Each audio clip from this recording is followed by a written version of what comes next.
If right now you would love an insight on why you can't express yourself the way you want to in your business, be bolder in your content, be clearer in your messaging, and way more compelling to your ideal clients, then I've got some insights for you today.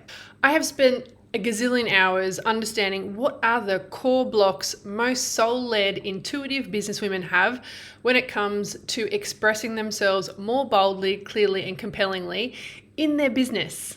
I first did this because I needed to know myself, and I love to understand the inner world and what it is that really gets in the way of us showing up with the authentic presence that we really know we want to have, we are here to do, and we know will make that impact in our business. And to help you really get to grips with what are those blocks that are stopping you right now, I've pulled together all of that information into a table.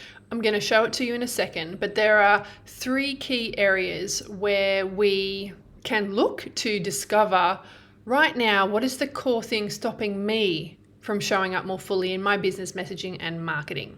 Those 3 areas are: 1, something that we are seeking internally; number 2, something we're trying to avoid externally; and number 3, feelings that we don't want to feel, so we'll do just about anything to not feel them.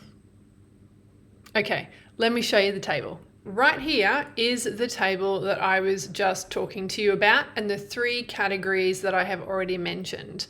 Inside each of these are 4 specific ways that I have seen your blocks show up the most.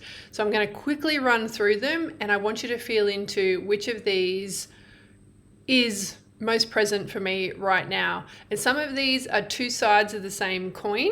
So I feel like, oh, that one and that one, perfectly normal. All right, so internally, the things we might be seeking and wanting are approval by someone else, which means we can say what we think they want to hear as opposed to what might be our truth. We can be seeking validation, and usually we're in a position where we're not validating ourselves, so we're wanting somebody else outside of us to say, yes, that's great, yes, you can move forward, yes.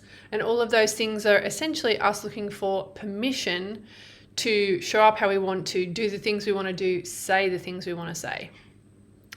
Safety, of course, we're internally seeking safety so that we feel safe and brave enough in order to speak our truth. And we might be seeking acceptance. We don't want to be ostracized or feel like we're on the outside. We want to be included and accepted.